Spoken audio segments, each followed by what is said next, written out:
English Lit majors should be going, wow. Yeah, I just Googled it.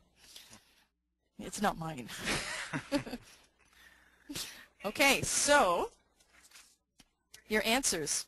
All right, so type in the question box, please. What did you think was the answer to number 1? We'll go back here. What's that verb? What's missing? There's a slow train. That? We have arrives and leaves. Okay, fine. Number 2?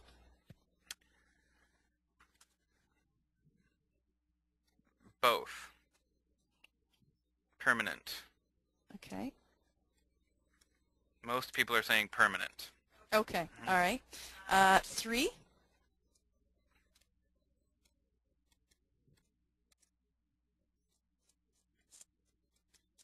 Sportscaster.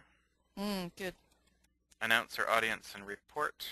Commentator. Okay. All right. All right. Number 4? Okay. What's here? Number 4, B. Most people are saying B. Yep, B, recent past. Okay, and 5, hands up if you think it's the future. Do we have Good any hands change up? up there, Tanya. Hey! Trying to keep everybody on their toes. We have 3 hands up. Oh, 1 hand up. Oh, there it's up again. Oh, up, down. So 4 hands Okay. up and 2 down. And Okay. a couple of people didn't answer yet. Okay, fair enough.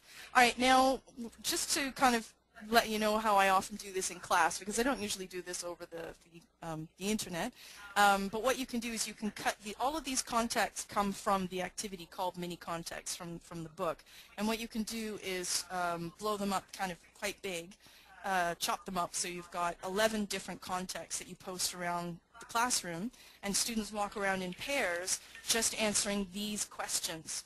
Now the cool thing is you've already activated some of the schemata by just focusing on some of the questions. By looking at some of the things that the questions are referring to, students should already be starting to recognize, this is all about the present simple. But they're still very much on the basis of the context, which is what you want, because through the context is where meaning really emerges. Okay, so let's have a quick look at the answers. Let's see if they're exactly the same as your page. Oh, okay, so we have our answers. All right, looks like most of you were correct in those. Okay, now, okay, this is nice. This is great. So we have the answers to these, but this isn't necessarily the crux of the matter. This is just highlighting the context where present simple emerges. So what you want now is how many time different references can we see through these contexts? What number? How many time references can we see in these contexts? Nobody's answering. Really? No. Put your answer in the question box, please.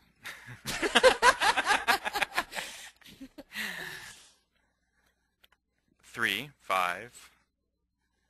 Okay, pretty close. 5. Okay, time 5. references though. Okay, actually it's 4, people. Good try. Yes, good try. And I'll tell you why, because obviously we have the future. We have the recent past, so we've got future past, sports commentator, present, so actually happening at the moment. Then we've got number 1 and number 2. So in fact, that's a different time reference, which is true for the past, true for the present, and true for the future, and that's called general time. So we have 4 time references here so far: general time, past, present, and future. But there's another context that I left out, and that is something like a joke. So you don't know any jokes, do you? What does the chicken say to the frog?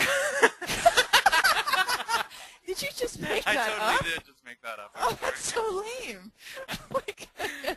Oh, that's a shame. My sister told me a really funny one this weekend, but I can't remember. say any jokes on here. It's just not appropriate. Oh, you're so risque. Yeah, that's true. All right, let me tell you the joke that they have in the book. Okay, I'll read that one out to you. Let me just find it quickly here. Okay, it's a guy standing over a swimming pool, Okay, have you heard the one about the swimming pool? Well, there's a man in a swimming pool, and he goes to the top of the diving board, and he's just about to dive off when an attendant comes rushing along and says, "There's no water in the pool."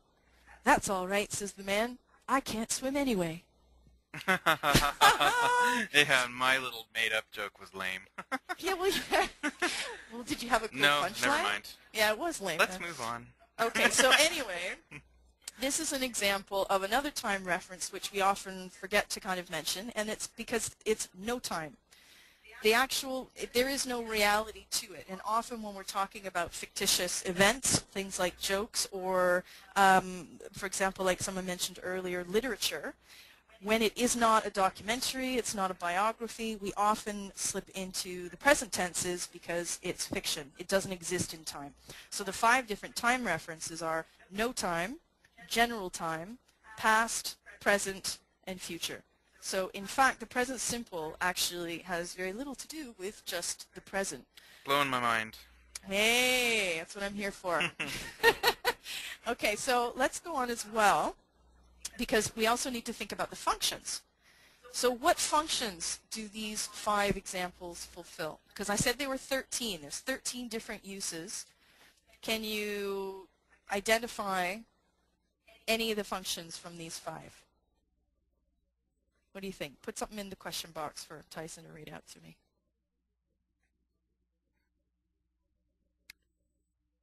Sports commentating. Good.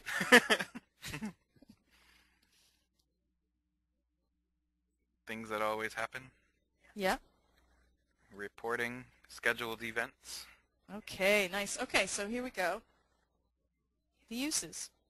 Okay, so uses public timetable, public schedule, meaning one individual is not at liberty to just change it. It's out in the public. Permanent situations. We've got the commentary, and I love the one on reported speech. Now, Tyson and I had a great chat about this earlier this afternoon about how, in fact, using the present simple as reported speech often doesn't even appear in the majority of course books that I've ever worked from. Certainly doesn't. No, and yet it's actually a very commonly used form when we're talking about reported speech. Particularly, and you know, I have to say, in my experience, if someone ever say you hear something about somebody and you know that you should call them, you really should get in touch, but you're just busy, maybe you don't really like them that much, that does happen. You bump into them. What are you going to choose? Are you going to say, "Oh, so-and-so tells me blah blah blah," or are you going to say, "Oh yes, my mother told me blah blah blah"? Well, if you want to cover your, you know, you're probably going to use the present simple. Yeah. Because you're indicating to the listener that you only just heard, very, very recent past, and so you couldn't have possibly contacted them to congratulate, console, whatever it was that you were supposed to do. Yeah. So we actually do use that. I hear you're tense. doing a webinar tonight. Funny guy. Present simple. Jokes. Okay, anyway, I think it's a lovely use. Now, there are other ones, and I'm not sure. All right, hands up if you want me to actually tell you what the other uses are, because I won't bore you otherwise. We'll move quickly on to another cool activity, but if you want to know what they are. Just go for it, Tanya. Okay, habit routine, instructions, press the button, public timetables or schedules, scientific facts, permanent situations, sports commentary, headlines, very interesting, for present events, and headlines for past events. Okay, we've got the reporting verbs, we have personal timetables, future time clauses, jokes, and fictional plots. 13 different uses. Love it.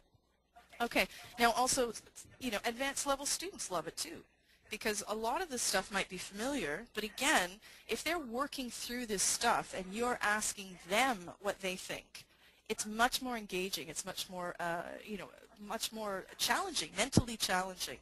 Now, what I often do for this activity is after we've confirmed the answers of the contexts that are posted around the room, is I get them to actually take different contexts off the wall, and I draw a giant timeline on the board, and I have no time up in the top right corner, general time in the middle, and then past, present, and future in the middle, and then the students work together, and they actually put the different contexts in the different time references.